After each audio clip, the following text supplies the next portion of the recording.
If you are sitting around the kitchen table contemplating the escalating cost of your grocery bills and just about everything else, then welcome to what U.S. writer James Kunstler calls the long emergency.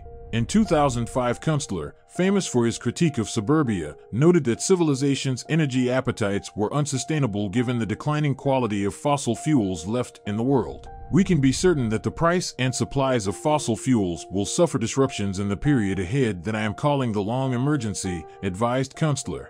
No combination of alternative energies will permit us to continue living the way we do, or even close to it. The inflation we are facing today is a manifestation of that long emergency intensifying. The elephant in the room is the rising cost of all fossil fuels. That's not, of course, what we are hearing from those either trying to calm our nerves or inflame populist emotions. Welcome to Savvy Economist. Today we are revisiting an already existing protocol which has been on the lips of many: inflation. Peter Zeihan also points out that we would have to deal with 9% to 15% of inflation for the next 5 years. We would go into the details in the video. Don't forget to hit the like button, subscribe, and turn on your notifications. Inflation. For the United States and Canada, brother countries, similar economies, inflation tracks. 3 big phases. First, that post-war industrialization and urbanization phase. We built skyscrapers, we electrified the countryside, we built interstates everywhere. Industrial demand-driven inflation. The baby boomers, largest generation we have, came of age. Got jobs, founded the suburbs, raised kids. That's the biggest capital expenditure in most people's lives, homes and kids. Lasted for 25 years. And then we had this glorious moment that we all think of as normal. The Chinese poured 1 billion workers onto the global labor market, pushed down the cost of manufactured goods. The Russian system imploded, and an empire's worth of raw materials was poured onto international markets, keeping commodity prices under control. All of these trends are either coming back if they're inflationary or going away if they're disinflationary. We have to double the size of the industrial plant, preferably in the next 5 years. The boomers may be retiring, but the millennials are now at the peak of their consumption. The Russian stuff is going away, and Chinese labor is going away. We're looking at 9 to 15% inflation for a minimum of the next 5 years, just because of the macroeconomic trend that assumes that government does not screw anything up. Excerpted from Peter's July 14th Zeihan on Geopolitics newsletter. Inflation in the United States has reached a 4-decade high, according to data released by the U.S. Labor Department on July 13th. Gasoline costs are leading the pack of consumer goods facing rising prices, but it's a good mix of everything. This makes sense, given how many supply chain dislocations are across the globe. Fuels, fertilizers, foods, industrial inputs, most of these were still in a state of flux even before one factor in China's zero-COVID lockdowns, and the Russian invasion of Ukraine, and mass boomer retirement. As we've been telling clients for months now, inflation has few places to go but up. Furthermore, the traditional tools at central banks' disposal to tackle inflation are unlikely to have the same impact that they might once have had. So what does that mean for the future? Well, for one, inflation is anything but transitory.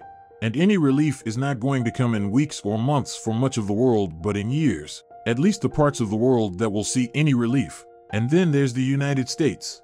We're in a tough spot to be sure, but thankfully the fundamentals of the American economic system remain sound. This is not to diminish the increased costs at the pump or the grocery store, but as Americans have shown for the last several months, these are costs that the consumer can keep up with. Demand remains strong, especially for non-essentials. Flights, restaurants, and screenings of the new Minions movie are all quite full. The experts mostly blame the pandemic, unsettled supply chains, and great surges in demand. Don't worry, the authorities tell us all of this is temporary and transient.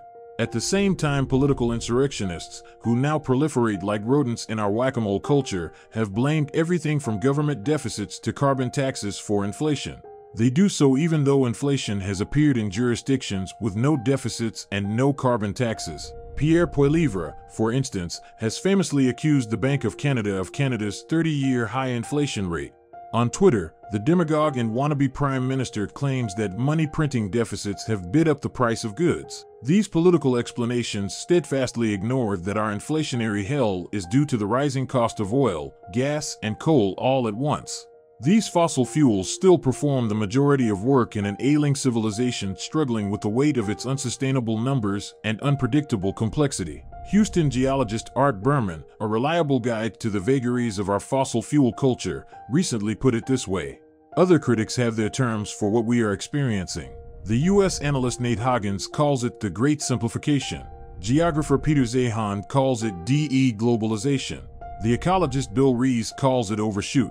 And the late Donella Meadows called it limits to growth. The crisis, now decades in the making, picked up steam early last year as oil prices started to climb into the double-digit territory after their spectacular drop at the beginning of the pandemic. Since April 2020, the cost of oil has climbed fivefold. The price of coal, the cheapest of fossil fuels, has hit new highs by nearly 150%. Methane, which powers much electrical generation, has also hit new global highs. Diesel, the fuel which moves transport trucks, tractors, and heavy machinery, has gone through the roof.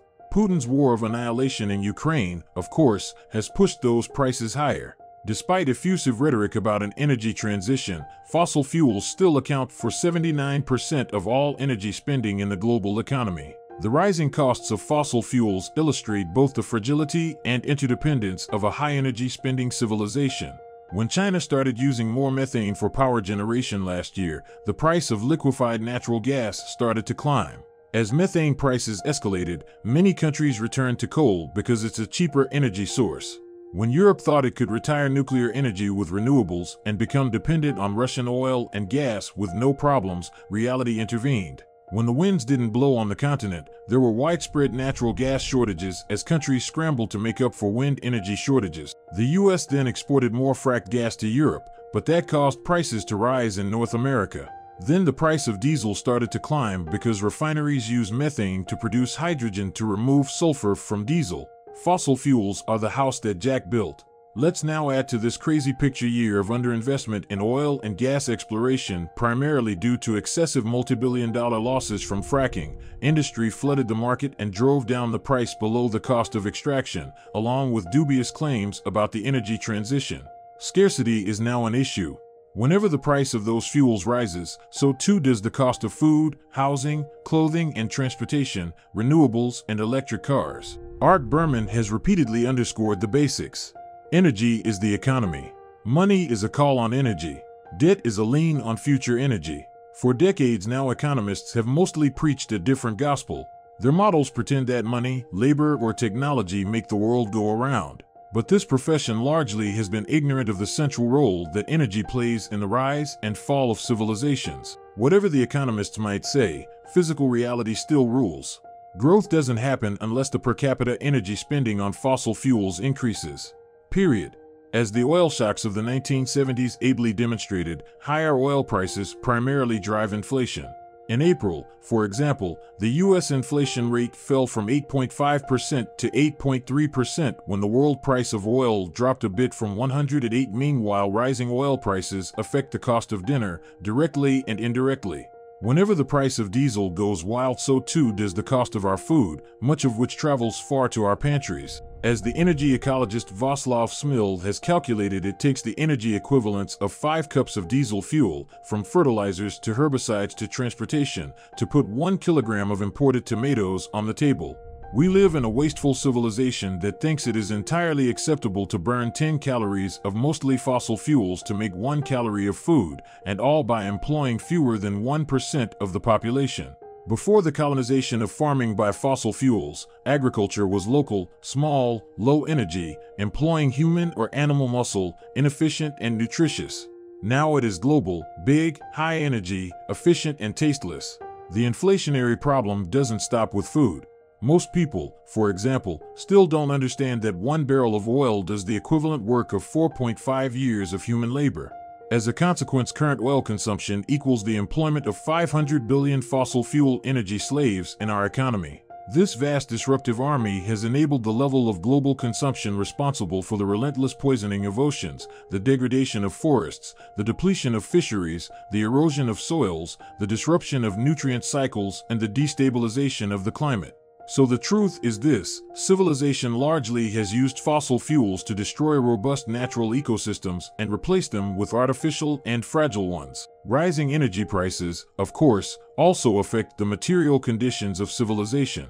When oil prices rise, that makes it more difficult and expensive to extract and refine metals needed to make more stuff. The cost of producing plastic increases, too. And during this long emergency, in case you haven't noticed, we have become deeply dependent on metals and plastics. Crap made by high energy spending drives globalization. The average North American will consume 1.37 million kilograms of minerals, metals, and fossil fuels over their lifetime. The list includes 23.4 tons of cement, 8.7 tons of iron ore, 60 grams of gold, 2.7 billion liters of petroleum, and 7 tons of phosphate rock. None of this bounty could be harnessed without the expenditure on fossil fuels.